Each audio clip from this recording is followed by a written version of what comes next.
Bien, vamos con otros temas. Diputados de Chile Vamos presentaron hoy una denuncia ante la Fiscalía Centro Norte por los presuntos sobrepagos en raciones de alimentos por parte de la JUNAEP. Para hablar de este y otros temas, estamos ya en contacto con el diputado Diego Chalper. ¿Cómo está, diputado? Muchas gracias por acompañarnos. Buenas tardes. Hola, buenas tardes, ¿cómo estás? Bien, gracias. A ver, vamos primero a lo central, esta denuncia que presenta junto a otros parlamentarios por esta situación de JUNAEP, que está de hecho incorporado en la acusación constitucional al ministro de Educación. Ahora, desde lo que es la denuncia, ¿qué busca y cuáles son los argumentos para presentarla? Bueno, primero nos habíamos comprometido cuando este hecho se toma conocimiento por parte de la comisión a partir de una denuncia que hace el exdirector de la JUNAEP, Cristóbal Acevedo.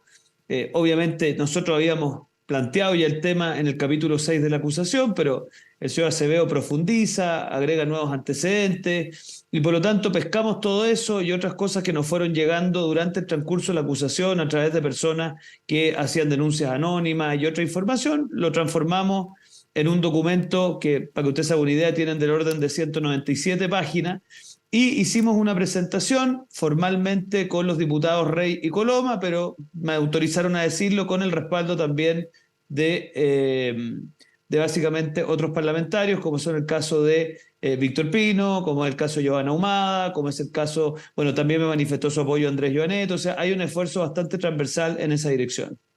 Ya. Ahora, desde lo que fue la presentación de estos elementos, lo que usted decía del señor Acevedo, la comisión revisora de la acusación constitucional, déjeme hacer un punto primero para dejarlo súper claro. Si ya contaban con estos antecedentes, si ya era parte de uno de los capítulos de la acusación constitucional, ¿por qué se presenta hoy y no se presentó durante o antes de la acusación constitucional? Si eventualmente pueden constituir, lo ponemos condicional, lo verá el Ministerio Público, delito en este caso. Es buena su pregunta, pero tiene dos razones. La primera es porque durante la acusación, y esto suele ocurrir, Nicolás, cuando se plantea un hecho, gente que de alguna otra manera había visto cosas, pero no les había puesto nombre y apellido, cuando esto surge dice, ah, mira, que hay antecedentes interesantes y te los hacen llegar por correo electrónico, de distintas formas, ¿ya? Entonces eso es lo primero, tengo que ser bien transparente con lo que nos están viendo en su casa. Muchos fueron agregándose a lo largo del transcurso de la acusación misma. Y lo Ya. Aunque ya segundo había una es acusación de porque parte de varios parlamentarios de la situación JUNAEP antes de ingresar la acusación constitucional. no, a ver, esto es un tema que siempre está bajo el escrutinio público. Junaed maneja muchos fondos. Yo no quiero hacer imputaciones al voleo, simplemente poner los antecedentes a la fiscalía.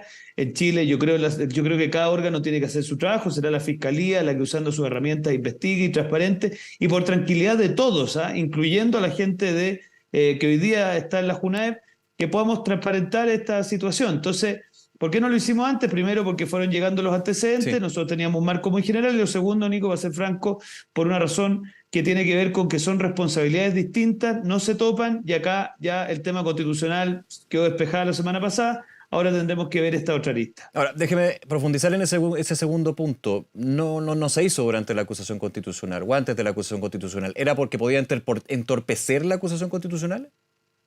A ver, la firme para que la defensa no dijera que había que evacuar el trámite administrativo ante la Contraloría y el trámite penal ante la Fiscalía para poder entrar al fondo de la acusación. Para no Ya, darle esa excusa a la defensa, nos pareció que lo pertinente era evacuar lo constitucional, cosa ya. que ocurrió la semana pasada, y ahora explorar esta O otra sea, ahí hay una camino. estrategia en términos de que la defensa del ministro no aduciera, que podía hacerlo, por lo que entiendo, que había un proceso judicial abierto, por lo menos una investigación del Ministerio Público sobre uno de los elementos. Porque recordemos acá que en la acusación constitucional, voy a volver a la denuncia, pero que en la acusación constitucional lo que se criticaba al ministro Ávila no era que estuviera relacionado a estos eventuales delitos, sino a la falta de supervigilancia. Igualmente se decía, JUNAEP está descentralizado y no es el ministerio quien lo supervigila o vigila. Sí, lo que pasa es que hay una discusión, a ver, el juicio de la acusación constitucional es un juicio jurídico-político a un ministro por ciertas causales establecidas en el artículo 52 de la Constitución. La defensa sostuvo, yo no lo comparto, que él no tenía un deber de supervigilancia. Nosotros insistimos, y a propósito de que algunos han dicho que no había fundamento jurídico, regáleme unos segunditos para explicarlo. La Ley General de Educación en su artículo 5 establece un deber de probidad respecto al Ministerio de Educación. Obviamente el ministro, como máxima autoridad del Ministerio de Educación respecto a los servicios dependientes, tiene que cumplir con ese deber de probidad que por lo demás está contenido en el artículo 8 de la Constitución y por lo tanto me parece que esa interpretación, que es la interpretación razonable, buscando el espíritu de la ley general y también de la Constitución, lo pone a él obviamente en deber de supervigilar el buen uso de los recursos. Pero como ya es tema evacuado, Nicolás, simplemente para que quede para la historia Sí, de la lógico, conversación. lógico. Por eso, vuelvo ahora al tema de la denuncia hecha el día de hoy y qué se espera en términos de plazo y por sobre todo si se va recabando mayor información. Usted decía, cuando se presenta la acusación había un tema con respecto a Junaep, luego se van ingresando nuevos temas, esto de los millones de pesos para 30 raciones. Y le pregunto, desde Junaep se ha descartado eso, se ha dicho que es falso, y también desde Nutre Chile, que es un importante actor en todo este tema. Mire, yo lo que aspiro son dos cosas. Lo primero es que esto se esclarezca y se investigue hasta las últimas consecuencias. En eso yo valoro la acción de la Fiscalía, que nos ha dispuesto la mayor prontitud para nombrar un fiscal adjunto. Sí tengo que sincerar que nosotros hemos pedido que haya un fiscal regional a cargo, porque esto es algo que trasciende un territorio específico y en ese caso la ley orgánica del Ministerio Público faculta poder nombrar un fiscal regional. Es decisión del fiscal nacional hacerlo, pero se lo hemos planteado así. Y esa es la arista del esclarecimiento judicial. Y hay otra arista que tiene que ver con definiciones legislativas, y ahí por lo menos vemos varios parlamentarios preocupados de cómo regulamos mejor las situaciones específicas de la supervigilancia ministerial y también de la Junaep en particular, y por lo tanto esa es una arista político-legislativa en la cual también nos vamos a meter. Entonces, ¿Con para una mí, comisión en investigadora, resumen, por ejemplo? no, no, porque la parte investigación, fiscalización, yo me quedo tranquilo con el trabajo que puede hacer el Ministerio Público. Ok. Esto otro tiene más bien que ver con hacernos la pregunta de si este esquema de funcionamiento que tiene la Junaep de pagos fijos, pagos por ración y todos los otros elementos, no debiésemos estudiarlo un poquito más en detalle porque ya ha sido muy recurrente el cuestionamiento a ese diseño y eso tiene que ver más bien con políticas públicas y son el tipo de cosas que vamos a empezar a trabajar también en paralelo. Ahora, a su juicio y con los antecedentes que ha recabado diputado Chalper, ¿usted ve que hay un problema en términos de la gestión que se hace efectiva en términos de la Junta, de la Junaep en este caso, y quienes participan de lo que es un tema tan relevante como es la alimentación de niños, niñas y adolescentes? O sea, yo creo que todos los parlamentarios recibimos recurrentemente quejas del mal estado de algunos alimentos, de que no se gestionan bien, de que hace falta mayor provisión. Claro, pero Yo con sé el proveedores tremendo de esfuerzo. Junaep, no con la Junaep mismo, digamos. Es que al final la Junaep la pega y la Junaep, además de hacer las licitaciones, de supervigilar el buen desempeño de los distintos prestadores, de hacer que las cosas pasen, obviamente es su tarea principal, o sea, en el fondo la Junaep, su tarea no es solo alimentación, pero lo que respecta a alimentación es hacer que le llegue la mejor ración posible a los niños y niñas de Chile. Si eso no está aconteciendo, obvio que hay un problema, y eso es lo que tenemos que investigar, fiscalizar, y en eso vamos a estar. Diputado Chalper, yo le hablaba de la acusación constitucional, tiene esta lista que va a ser investigada en el términos de la Junaep para separar las aguas, digamos, pero vuelvo a lo que fue los efectos de la acusación constitucional que se cae contra el ministro Ávila y la situación y las esquilas que quedaron para Chile Vamos. Reunión el día de hoy donde se habla de, voy a parafrasear por supuesto, de un capítulo cerrado, de seguir insistiendo en la coalición, pero usted en una entrevista en La Tercera el sábado decía: la oposición está en un punto de inflexión, hay que repensar la coalición. ¿Cómo conversa su declaración del sábado con el comunicado de Chile Vamos, integrante de Chile Vamos el día de hoy en términos de seguir con lo que se ha estado haciendo en términos de Chile Vamos? A ver, yo quiero partir por insistir en que aquí hay un malestar que persiste, que hay que ir trabajando, que hay que ir conversando, pero hay un malestar, y quiero ser súper franco, no solo en Renovación Nacional, aquí dirigentes de los tres partidos manifestaron que la manera en cómo se procedió obviamente no tiene que ver con los códigos de relación que tenemos que construir para adelante. Frente a eso teníamos dos alternativas: o eternizar esta discusión y por lo tanto darle un regalo de oro a ciertos sectores que quieren sacar de la primera línea el escándalo de los convenios y otros escándalos más, o voy a usar conceptos médicos, ya que hablé de puñalar en el corazón, suturar la herida y repensar. Yo hoy día en la reunión, y lo voy a sincerar con usted, Nicolás, llegué con un documento de trabajo que hemos estado socializando con una serie de dirigentes. Ese documento de trabajo plantea tareas de corto, de mediano y de largo plazo. Yo soy de los que creen que Chile Vamos no puede ser solamente un pacto electoral, sino que tiene que pasar a ser una alianza política con identidad, con valores Pero es que y siempre han dicho que no principios es un pacto compartidos. electoral. No Bueno, siempre, pero por lo mismo, en los últimos años se ha dicho eso. Entonces, ¿cómo ahora no está claro entonces esa definición desde lo que es la oposición? Desde el oficialismo se hablaba de un pacto más allá de lo electoral también. O sea, nosotros siempre estamos revitalizando. Piense usted que cuando a mí me tocó asumir la Secretaría General, el pacto no se hablaba. Asumimos la tarea de construir una estrategia parlamentaria que fue exitosa al punto que logramos empatar el Senado. Después nos tocó la difícil tarea del plebiscito de salida, donde afortunadamente se construyó una plataforma que trascendió las fronteras de la centro-derecha.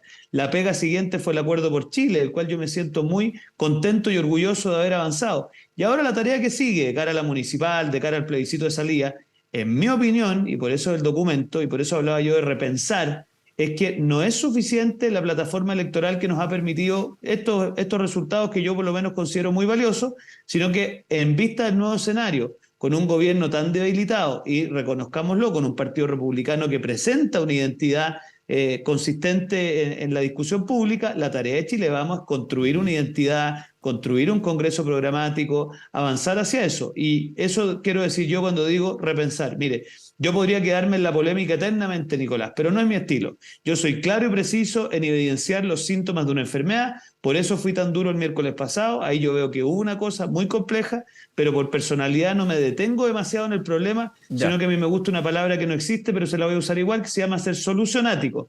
Hay gente que es problemática, le encanta bañarse en los problemas. Sí, Yo más bien estamos los bien, evidencio pero en lo y después me concreto, gustan las soluciones. en lo concreto, diputado, volviendo al punto de uno de los problemas que se generó vino de hecho desde el propio Renovación Nacional, los dichos de la diputada Cordero, independiente, pero que lleva el cupo de Renovación Nacional, donde se decía desde, por ejemplo, Evópoli, complicó bastante la posibilidad de apoyar una acusación constitucional que públicamente, y eso lo tomó el gobierno, luego los dichos de la diputada en términos de la homofobia, lo que se había descartado justamente, usted lo había dicho en su minuto u otro.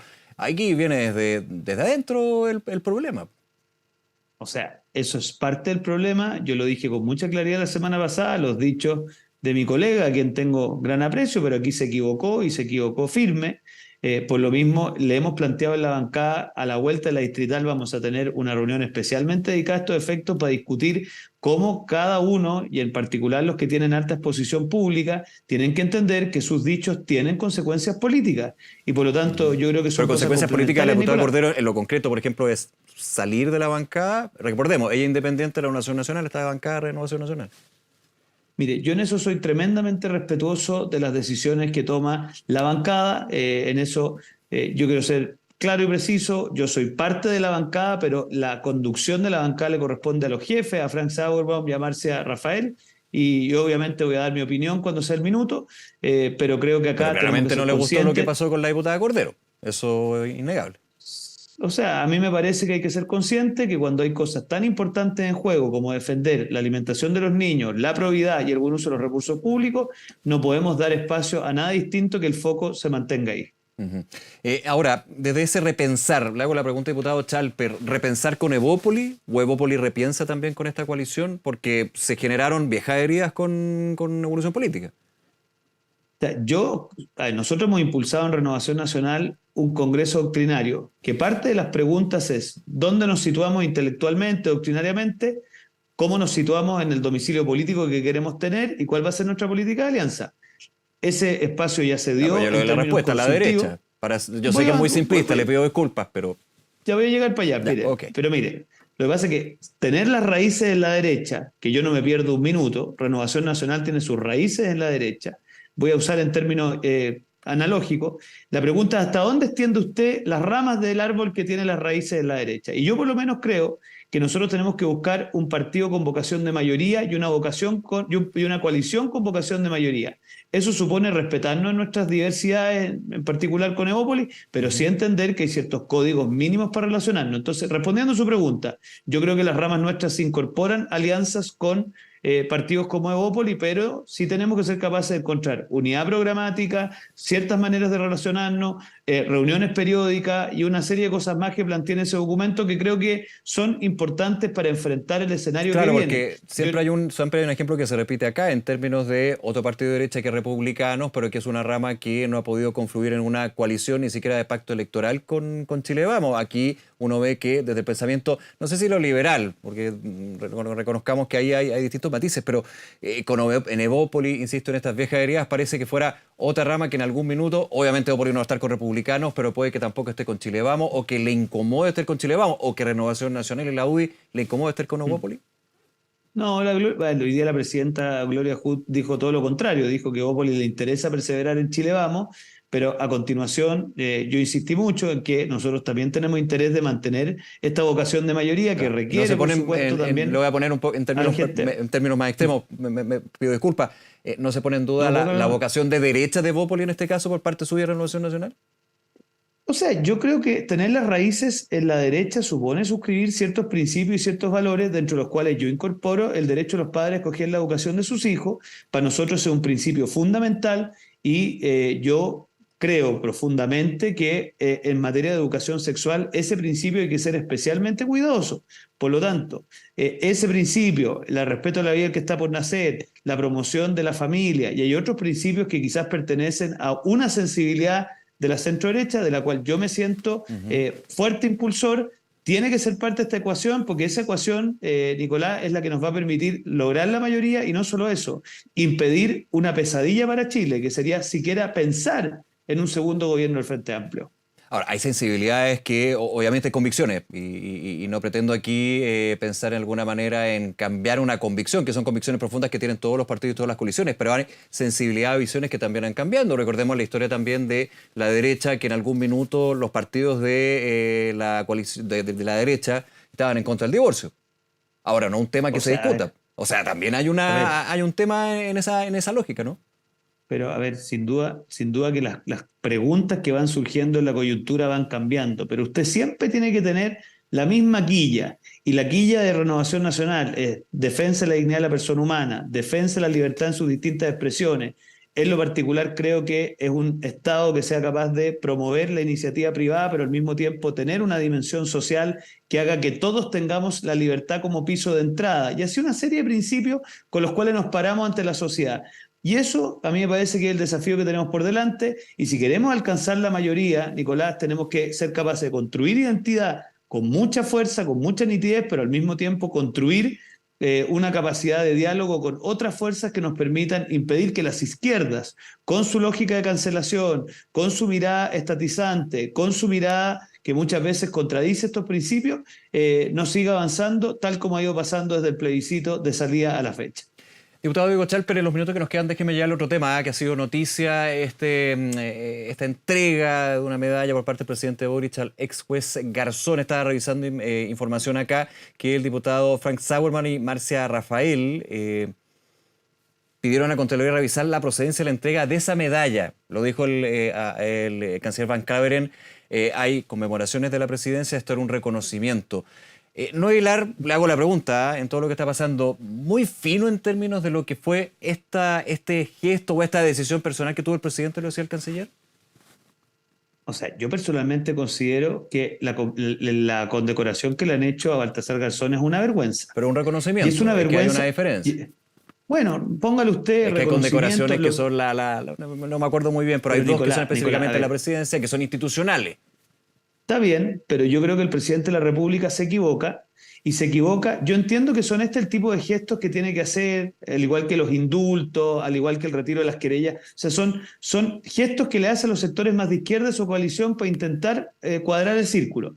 Pero él tiene que entender que las relaciones internacionales son cuestiones de Estado. Y cuando usted condecora, reconoce, valora, lo que usted quiera, a una persona que en su minuto fue promotor de una iniciativa que perjudicaba el territorio nacional.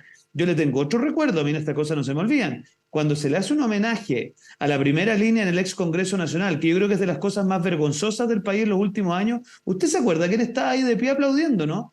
El condecorado Garzón. Entonces, yo creo que ese tipo de personas, que uno puede tenerle afinidades personales, yo no dudo de eso, pero el presidente de la República de Chile, en un marco internacional, actuando con una política de Estado, hacerle un reconocimiento a una persona que ha sido, por lo demás, apartada del Poder Judicial español por delitos de prevaricación, yo francamente considero que es una vergüenza. Pero vuelvo al punto, y lo digo con respeto, a No, lo que usted me puede está ser la pidiendo herramienta mi opinión, yo fiscalizadora. se la doy. ¿Ah? No, sí, yo lo sé. Usted... No, sí, yo lo sé. Desde términos de agrandar una polémica. Porque muchos dirán, bueno, pero esto hay que llevarlo al punto de, como se pide a Contraloría, revisar si la entrega de la medalla del presidente Boric, y que le dio también a Serrat, pero en el caso particular de Garzón, ¿excede las competencias del presidente, siendo no una condecoración las dos que tiene la presidencia como institución, sino un reconocimiento? ¿Sabes lo que pasa, Nicolás? Mire, yo quiero que los auditores en su casa reflexionen lo siguiente. El gobierno durante el plebiscito de salida hizo el intervencionismo electoral más escandaloso de los últimos 20 años. No lo digo yo, lo dijo en su minuto Belisario Velasco, que nadie podrá decir que una persona de derecha. Este gobierno cada cierto tiempo se da gustitos de hacer cosas a nombre del gobierno o del Estado que podría ser a medida en que es presidente de partido, dirigente de una ONG, no voy a poner la expresión fundación porque puede ser complicado, pero ahí podría ser, pero él habla a nombre de Chile. Entonces, lo que está haciendo Renovación Nacional es buscando una vez hacerse la pregunta de si este gobierno no está una vez más valiéndose de herramientas que están al servicio de todos los chilenos para las pretensiones de sus pequeños grupos de apoyo. Yo entiendo que el presidente hoy día, en la situación que está, quiere fortalecer ese 25% que lo apoya, pero que no lo haga con cargo a atribuciones que le corresponden en beneficio de todos los chilenos. Y quiero agregarle otro dato más. Nosotros, desde la oposición, vamos a citar al canciller Van Claveren a la Comisión de Relaciones Exteriores para que nos explique por qué el Estado de Chile tiene que hacer condecoraciones a jueces apartados por delitos de prevaricación en España.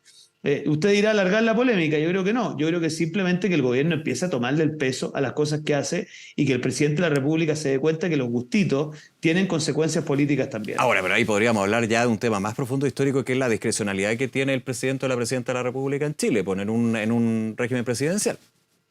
O sea, discreción no es sinónimo de arbitrariedad. Obvio que toma decisiones y las toma todos los días, pero precisamente tiene que dar cuenta de ellas. Y a mí me cuesta imaginar que se pueda condecorar a alguien que ha sido activo promotor de perjudicar el territorio nacional. El señor Garzón estuvo impulsando fuertemente Mar para Bolivia. Quizás aquí lo que no hemos sincerado, y digamos las cosas como son, pues Nicolás, el presidente de la República cuando era diputado era promotor de esa idea. Entonces quizás esa afinidad es la que le lleva a cometer estas impertinencias. Pero entonces terminamos neutralizando también al actual presidente. Yo sé que estoy hilando muy fino también, pero es que esta polémica lleva a eso. Sí, leemos fino.